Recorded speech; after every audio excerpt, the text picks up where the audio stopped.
Rain blurred the city lights into streaks of silver the moment she ran out of the cafe, her heels slipping on the wet pavement as tears mixed with the storm. And inside that quiet chaos, no one noticed that a single blind date had just shattered two very different lives in the same breath. If you believe that kindness still matters in a world that judges too quickly, take a moment right now to like this video, comment your thoughts, share it with someone who needs hope, and subscribe to the channel for more stories about second chances and unseen hearts. The evening had started with cautious hope for Hannah Whitmore, a 26-year-old woman whose life had never followed an easy path.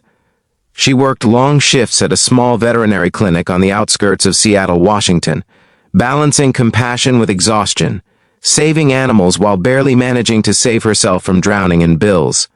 Friends insisted she deserved love, that a blind date might finally bring something good, but the moment she walked into the upscale cafe, wearing a modest blue coat already fraying at the cuffs, she felt out of place. Every polished surface reflected what she feared most, that she didn't belong in rooms like this, among people who spoke effortlessly about investments, travel, and status. Across from her sat Michael Lawson, though she didn't know his name carried weight across corporate America. To the world, he was a 41-year-old CEO of a fast-growing logistics empire based in Chicago, Illinois. To himself, he was a man tired of being admired for everything except who he really was. He had agreed to the blind date on a whim, dressing plainly, leaving behind tailored suits and boardroom authority, hoping for something real. Yet the tension between them grew heavy almost immediately, shaped by awkward silences, misunderstood gestures, and the invisible wall built by insecurity and pride. Hannah felt judged by the glances around them, by the way Michael seemed distant, distracted, checking his phone between pauses. She didn't know those messages were from investors pressing him about a deal collapsing in New York. All she felt was small, exposed, and foolish for believing she could fit into someone else's world. The final straw came when a careless comment, meant to be harmless, landed like a verdict on her worth. Her chest tightened, memories of past rejections rising like floodwater, and before she could stop herself, she stood up, mumbled an apology that barely formed, and ran out into the rain, heart breaking louder than the thunder above. Michael watched her leave, confusion turning into regret as he realized something precious had slipped through his fingers. He sat frozen for a moment, the cafe noise returning slowly, then stood and followed her outside, rain soaking his jacket instantly. He expected to find her hailing a cab or disappearing down the street, but instead, he noticed a faint glow beneath a flickering street lamp in a nearby alley. There, kneeling on wet concrete, Hannah was feeding a small group of stray dogs, her coat spread on the ground to keep them dry. Her hands trembled from the cold, yet her movements were gentle, careful, breaking pieces of bread she must have carried from her bag. The dogs, thin and wary, trusted her completely, tails wagging despite the storm. Tears still fell from her eyes, but she smiled softly at them, whispering comfort only they could hear. In that moment, stripped of embarrassment and expectation, her true self shone brighter than any chandelier inside the cafe. Michael stood still, rain dripping from his hair, watching a scene that cracked something open inside him. He had seen boardrooms full of power, charity galas full of cameras, and carefully curated generosity, but this was different. This was quiet, unseen kindness, offered with no audience and no reward. He realized how blind he had been, not just tonight, but for years, measuring people by surface details instead of depth.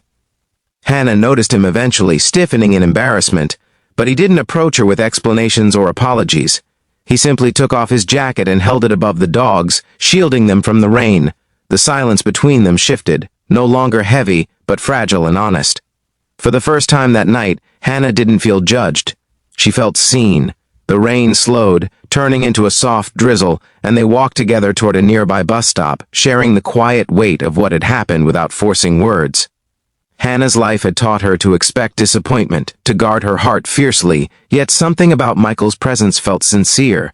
He listened without interrupting when she spoke about her work, her struggles, her love for animals born from years of loneliness and loss. She didn't know about his wealth, his company, or his influence, and he didn't rush to reveal it, afraid it would distort the fragile connection forming between them. Over the following weeks, their paths crossed again, this time intentionally. They met in parks, shelters, and small diners, places where Hannah felt comfortable and real. Michael found himself rediscovering joy and simplicity, volunteering at animal rescues, getting his hands dirty, laughing freely in ways he hadn't since his early 20s. Hannah, meanwhile, learned to trust slowly, allowing hope to seep back into her guarded heart. The greatest challenge came when the truth finally surfaced. Hannah discovered who Michael really was through a news article left on a cafe table, his face smiling confidently beneath headlines of success. Fear clenched her stomach, the old belief returning that she was just a passing curiosity in his powerful life.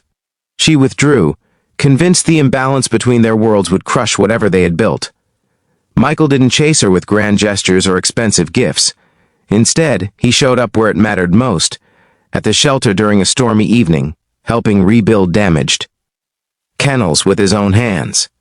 He supported her dream of opening a small rescue center, not by controlling it but by quietly backing her vision, letting her lead. He proved that his interest wasn't about saving her but standing beside her as months passed. Hannah's rescue center opened in a modest building near Portland, Oregon, filled with animals once forgotten, now safe. Michael attended the opening not as a CEO but as a partner in compassion. The rain returned that day, gentle and symbolic, and Hannah remembered the night everything changed, the blind date disaster that led her to feed stray dogs in the storm. If this story is touching your heart so far, please take a moment to like the video, share it with someone who believes in love beyond appearances, and subscribe to support stories that remind us of humanity.